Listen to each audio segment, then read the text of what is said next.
Did you know that we're not supposed to sue each other? Everybody's knee-jerk reaction when something happens that isn't exactly the way they think it should be is like, ooh, you should sue them. You could get a lot of money for free. That is part of the major problem with our country. That's why insurance is so high. That's why the lawyers have taken over and ruined our entire lives, is because everybody's so afraid of getting sued all the time for literally nothing. I could just, open up something, and go, this person, and sue them, and I could sue them literally for $20. They could be a complete stranger, and they would have to prove their innocence, which is wrong. However, the Bible tells us not to do that. In fact, this is how it says that we should resolve conflict, okay? If one of your brothers, okay, this is a fellow Christian, so this is assuming you're a Christian and another Christian does you dirty somehow, and this happens all the time. You know what you're supposed to do? Do you think it's go and gossip about them? Incorrect. Do you think it's go and sue them? Also incorrect. You know what you should do? Go to them privately and say, hey, in this situation, this is the way I feel. I'd like to hear your side of this. Let's meet somewhere in the middle. Let's resolve this conflict between us. Nobody else has to be involved in this. We're mature adults, okay? We're both children of God. Let's just resolve this between us. Now, let's imagine that you're right and they're wrong. But I want to preface this by saying nobody thinks they're wrong in a war. No matter how big or small that war is, everybody thinks that they're right and the other party is wrong, okay? They're always the villain and we're always the hero. But let's just imagine that in your mind at least, that they won't come to terms with you one-to-one. Then you take 2 or 3 people who are also brothers, and in gentleness and kindness, you go and you say, is there some way that we can meet in the middle? Is there some way that we can resolve this? I can give a little, you can give a little. Look, nobody's going to be completely happy with the situation, but is there something that we can do where we can kind of put down our weapons and just find a way to live together, okay?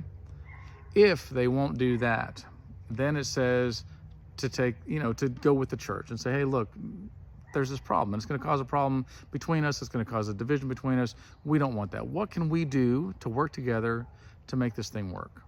And if that doesn't work, if you're like, we just cannot get along, then it says to treat them as an unbeliever. Let me be clear on this. That does not mean treat them badly. When I meet an unbeliever, I think I need to have more love, more understanding, more grace. Assume nothing. Don't think that they're going to do what I think they should do, right? They're not mind readers. They don't come from the same place. Therefore, I'm going to give them more grace and more love and more forgiveness and more understanding and more compassion and more mercy because they need it more. This doesn't mean treat them badly. This means treat them even nicer. And that is the way that we need to resolve conflict. Because otherwise, things escalate and escalate and escalate. And first of all, you're living with anxiety, you're living with fear, and he who lives by the sword dies by the sword. And let me explain what that means. That means if you treat people badly, that bad thing will happen to you. If you kill people, you will be killed. If you rob from people, you will be robbed. Guaranteed. Life has a way of working this out. God has a way of making sure that whatever it is that you've done, this gets done back to you. So don't live your life like that. If you want mercy, you have to be merciful. If you want forgiveness, you have to forgive. I can't emphasize that enough. If you want love, you have to love. If you want friends, you have to be friendly. This is an important thing in life. And when there is conflict, and look, I understand conflict. It is very easy to just go, they're an idiot. It is very easy to just start pointing the finger and telling every bad thing about them. It's a horrible habit that we've gotten into. It's also very easy to just lawyer up and be like, don't talk to me, talk to my lawyer. We've gotten in the habit of just deleting somebody, blocking somebody, and we're done with it, right? I'm going to tell my side of the story, and I'm going to block you, and then you can't defend yourself. That is not right. We need to find a way to go, look, there's a problem, but I'm willing to admit my part of this. Can we meet somewhere in the middle? Can we find something that is acceptable to both of us in this difficult situation? I've done this repeatedly in my life, and I'm just going to tell you that it is worth it.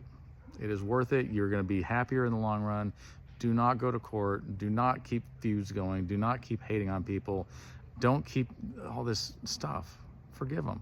Find a way to move on.